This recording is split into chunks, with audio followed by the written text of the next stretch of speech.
Professeur Chilolo, merci beaucoup d'avoir accepté de répondre à toutes nos questions. Aujourd'hui, vous êtes essentiellement intervenu sur la drépanocytose.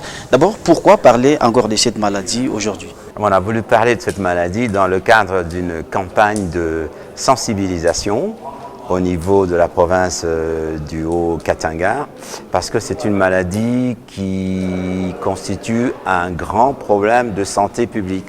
C'est un problème de santé publique majeur, parce que dans notre pays, on a 25% de la population, donc des parents, qui sont susceptibles de transmettre cette maladie à leurs enfants. Et on a entre 1,5% à 2% des nouveau-nés qui naissent chaque année qui sont affectés de cette maladie. Mais on ne le sait pas. On ne le sait pas parce que c'est une maladie qui est quelque peu ignorée.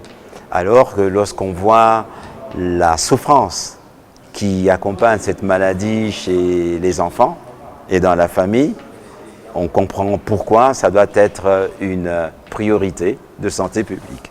Voilà, professeur, est-ce qu'aujourd'hui vous pouvez nous parler de la prise en charge de cette maladie au niveau aussi bien national que provincial et probablement aussi des chiffres? D'ici, on va dire, il y a chaque année entre 50 et 70 000 nouveau-nés qui naissent et qui sont atteints de la drépanocytose ou de l'anémie SS. Et la prise en charge commence par le dépistage. En RDC, c'est encore déficient. On ne dépiste pas suffisamment. Il faut les dépister avant l'âge de 5 ans, comme le recommande l'OMS. Et la prise en charge a plusieurs aspects.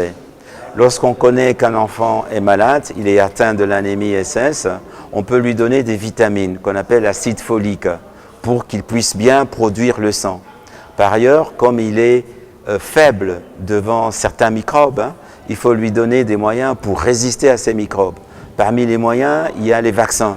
Aujourd'hui, on a introduit dans notre pays tous les vaccins dont les enfants drépanocytaires ont besoin, pratiquement tous. Professeur Chilolo, est-ce qu'aujourd'hui la communication autour de la drépanocytose est bien assurée ou bien menée pour justement sensibiliser les communautés sur le moyen de lutte contre cette maladie ou peut-être aussi les moyens de prévention?